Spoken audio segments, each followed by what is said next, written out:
This time on Monkey Life.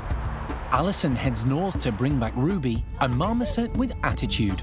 Oh, are you threatening me already? And a bit of a weight issue. She's a nice little chunky lady. Yeah, she's not skinny. You're not skinny, missus. Baby orangs Rieke and Bulu Mata discover the ups and downs of life in the nursery. They find each other hilarious, so they spend their days doing this, playing around. And after some home renovations at one of the chimp enclosures, it's young Thelma who leads the way.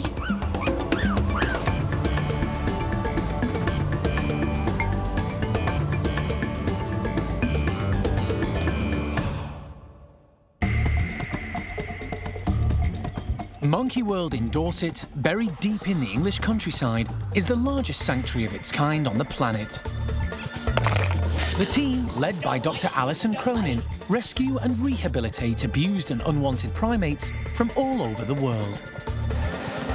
They're all going to have a chance to live proper lives again. Perfect. The park provides a home for more than 250 monkeys and apes from 20 different species.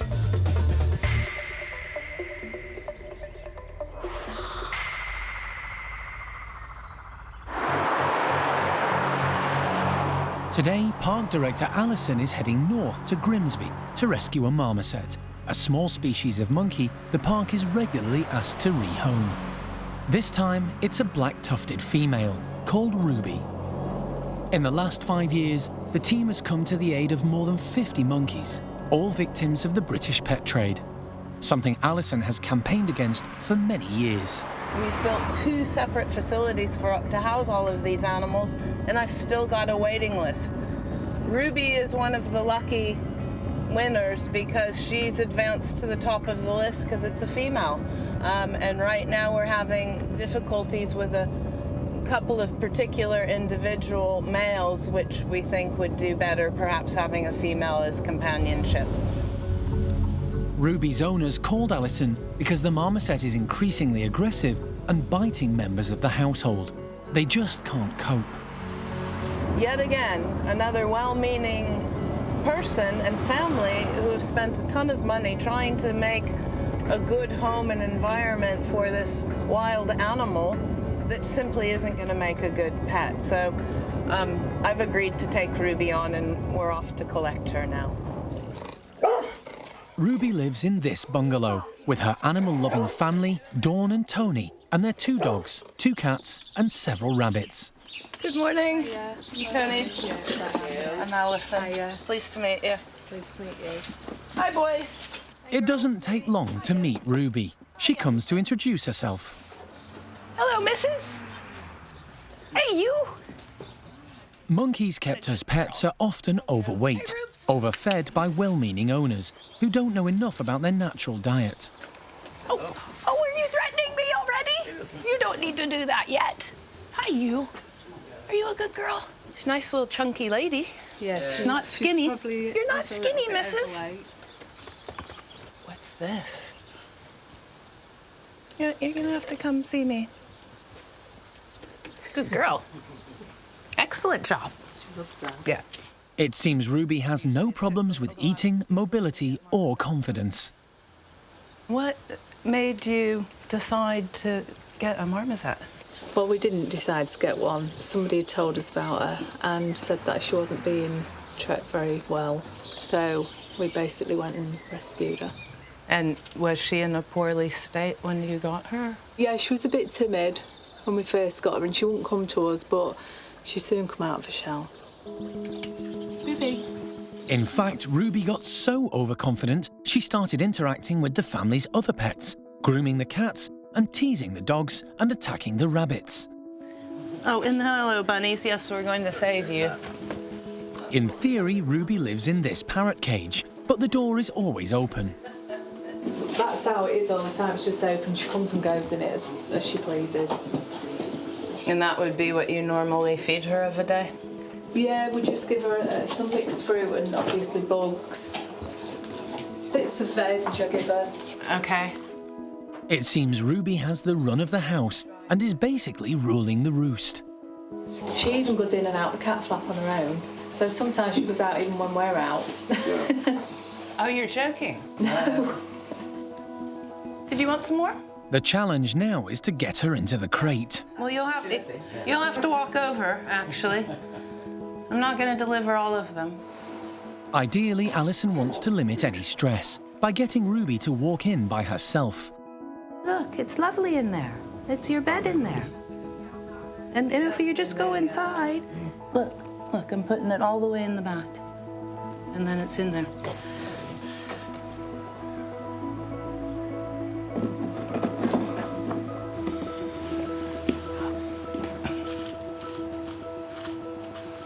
Really impressed. She's very calm and cool about this whole thing.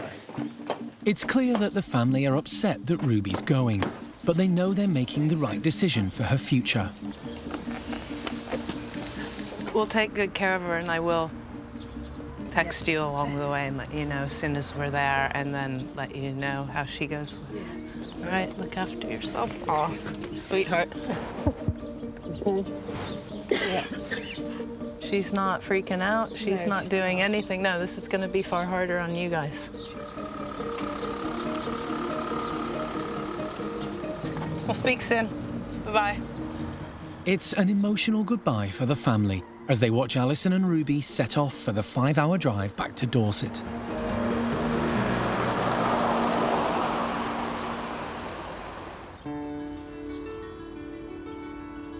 With Alison and Ruby on their way back to Monkey World, Steph from the primate care team is preparing a bedroom for the new arrival. It's always interesting for us when we get an animal like this into the park. We do typically find that a lot of them have been taken away from their parents way too young, so they actually develop slightly strange personalities. They don't behave in natural ways to marmosets. They just act a little bit differently. They don't communicate in the same way. They can have a lot of things like stress-related behaviours that they've picked up in their time in the pet trade. So it's finding a group that she can interact well with and help her as she settles in, but not a group that she's obviously going to be feisty with, which we think she could be a feisty female because of the interaction she's had with her owner's pets. So it'll be an interesting challenge for us, finding a group that fits for her. Last year, the park opened the new marmoset complex with 14 bedrooms to try and cope with the influx of pet trade victims. Some were rescued from appalling conditions, others because the owners couldn't cope. So each new arrival comes with its own set of issues. It's like playing a game of marmoset Tetris. It's kind of like who fits in with who. Obviously rescuing the guys from the pet trade, they are coming into a better life with us straight away, but it's not as simple as soon as they come in, that's it, job done, everything's going to be wonderful. It's a complicated sort of business of working out who your personalities are, who you're going to fit together, who's going to be best in the long term. And even when you do get a new group formed, there's no guarantee that in 6 months' time you're not going to get one of those group members pushed out, and you'll have to reshuffle and think about how you can introduce them together. Alison has reported back about Ruby's keen appetite, and the team are poised with the marmoset weighing scales. Ruby's sort of an average, good-sized marmoset. She should be around the sort of 400 mark. If she's a bit on the chubby side, she'll be closer to 500, and then we'll have to look at her weight when she comes in. We'll weigh her when she does come in. And if she is a bit chubby, we'll have to react accordingly, put her on a little bit of a diet, just restrict her food a little bit to try and get her within the normal sort of range for a marmoset. The marmoset scales could be in for a bit of a shock. There's another group of primates who've had a weight problem in the past, but life is now blossoming for the residents at the Stumpie house, and they're about to get a special, lightweight treat. The stump-tailed macaques are known affectionately as the ugly monkeys, and today, Nicola from the primate care team has brought beautiful camellia flowers and apple blossom for their breakfast. There are 9 members of the group, but low-ranking Flo, one of the females, doesn't often get a look in when they all emerge together, so she's let out first. Flo arrived last year from a rescue centre in Munich. She's still finding her feet, so to make sure she gets enough, she gets a bit of a head start.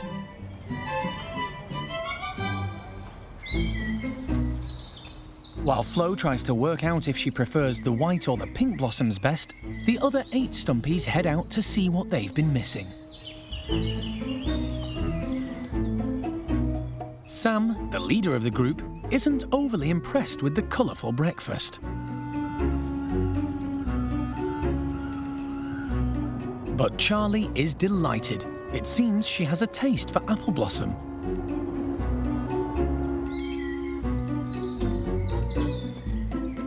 While the rest of the group gets stuck in, Flo backs off and bides her time.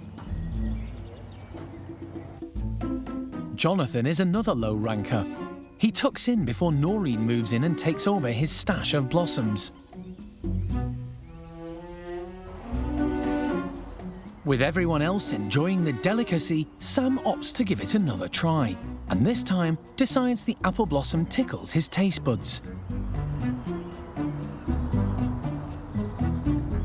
Miriam's happy to have Charlie's leftovers. While Sam, having now approved the white flowers, examines the pink camellias. One sniff, and they're ejected. But Sylvie and Charlie both rate this morning's breakfast as a gourmet meal worth fighting over. Top female Kelly, with Noreen as backup, wades in to sort it out.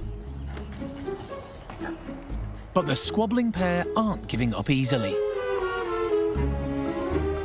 Meanwhile, the tasty treat has put Maureen in a good mood, with Flo the beneficiary of a quiet grooming session.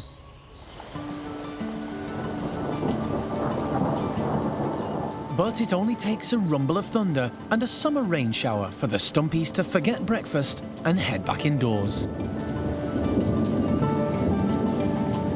Only Flo stays outside, taking shelter and keeping an eye on the rest of that breakfast. Once the rain stops, there'll be a chance of second helpings. It's worth the wait.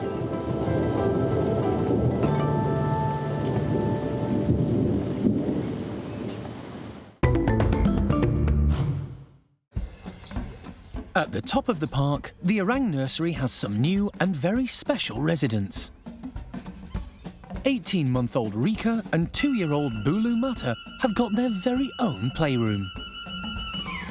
It's recently been finished, and the care team have made sure there's plenty to keep the two youngsters entertained. This playroom is big enough for both of them to have plenty of space. It's tall enough for them to learn how to climb up high and to not be scared of heights. We have a lot of housing quite close together, so they always have a bit of hose within reach, so it makes it easier for them to climb around. But life hasn't always been great for the pair. Both babies are orphans. Bulu's mother died when he was just a few days old, and he came to the park from Budapest Zoo at 3 months.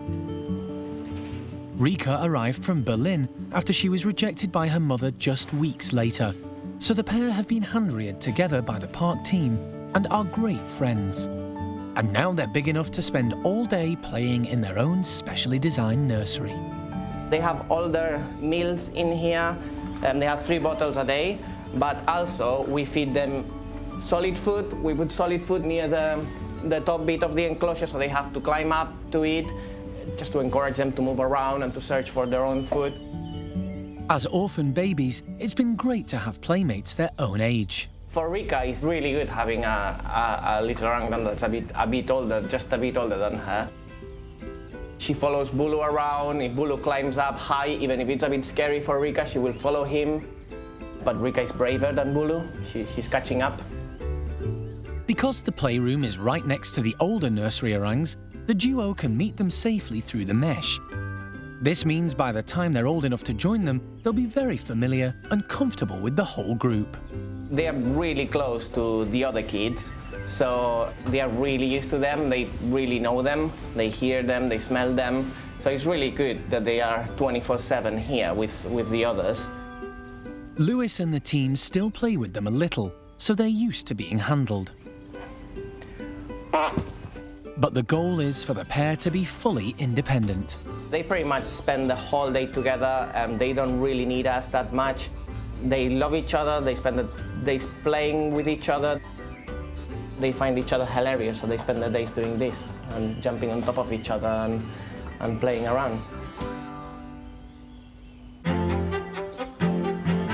The park has 4 chimp enclosures, one for the bachelor boys, another for Paddy's family, plus Sally's young group, and one led by Hananya, who was rescued from the black market trade in Israel.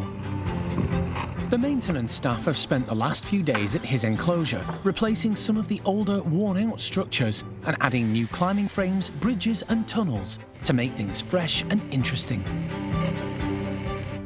It's ready to be unveiled to 20 stir-crazy chimps who've spent the time indoors, unsure what's been going on outside. They're pretty keen to find out, but they need to wait for the primate care staff to do one final check to make sure nothing's been left behind. The staff are also putting out breakfast, distributing it around the newly transformed enclosure.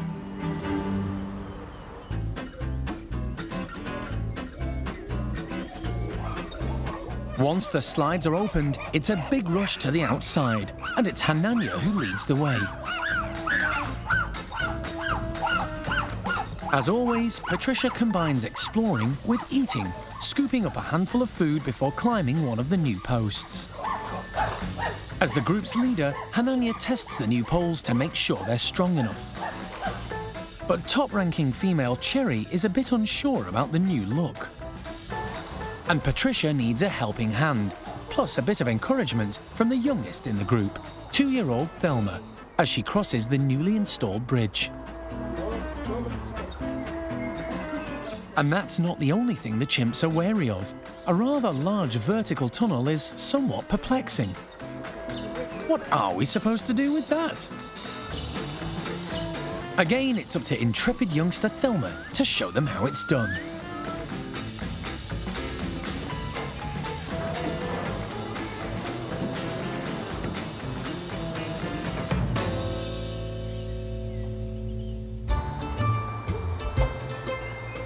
Thelma was born at the park 2.5 years ago. Hananya is her dad, and high-ranker Cherry is her mum, which means she'll always be top of the tree too, as youngsters inherit their rank in chimpanzee society. Thelma loves playing with the adults, and they're happy to give her attention. She has lots of loving aunties and uncles.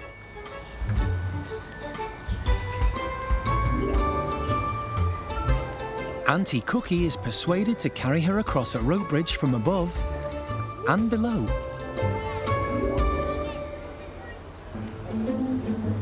But for the others, with the new apparatus having been given the once-over and approved, it's on with the important job of munching contentedly on breakfast. Marjolaine is hoping Cherry will share her branch full of tasty leaves. So when little Thelma takes over the branch from her mum, Marjolaine takes advantage and purloins the branch for herself, showing that youngsters only get so much leeway when mum isn't there to help.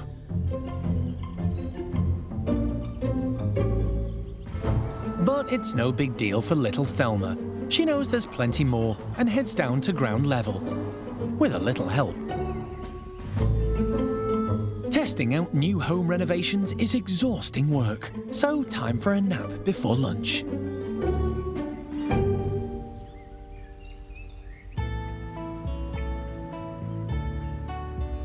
At the top of the park, there's an important arrival.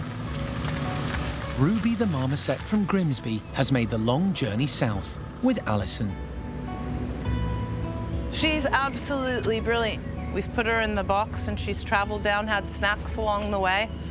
I'm really impressed. She's quite a strong little character. We just have to hope she's going to be as good with the marmosets. After a long debate about which group Ruby might get along with, the care staff have 2 adult males in mind, Jock and Colin. Jock is older by 2 years, and the pair have a sort of father-son relationship. The hope is that Ruby will bond with Jock and accept Colin as part of the family. The question is whether or not Jock is dominant enough over Colin that Colin will act subservient and that the 3 of them might go together. Otherwise, it might split up just into her pair bonding with one of them or the other.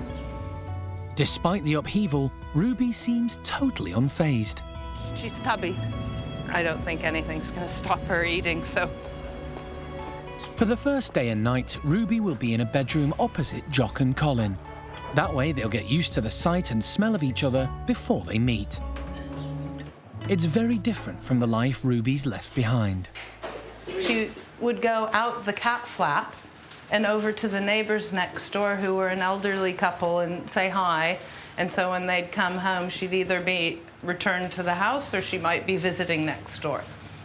Are we ready? Yeah. Come on, Rubes. Come on then. Take your time, Steph's coming. Okay. Hey, Rubes.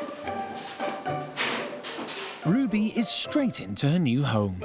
She's remarkably swift and agile for such a well-built marmoset. We were talking earlier about how 500 grams is slightly on the chubby side and around that area. Our Miss Ruby has weighed in at 630 grams, which is a little on the large size, sort of double XL for a marmoset. But she looks pretty healthy despite that. She's moving around really, really well. She's using the enclosure. She's able to leap around on the branches. So I guess over the next few months, while she gets used to our food and our diet, we'll just work on trying to shave a few of those extra bits off. But right now, she's definitely in the more to love category. All the marmosets in the park get vitamin D3 and calcium for strong bones. Clearly, Ruby has had a substantial diet and spent a lot of time outside, but it's still likely she'll need the vitamin supplement to stay healthy. This. Delicious. She seems like she's taking all of this really in her stride. Her feistiness will be interesting when it comes to introducing her to new friends. But yeah, I'm really happy because it's not very nice when they come in and they're obviously terrified of what's gone on. So the fact that she's very confident and seems quite sure of herself is a good step.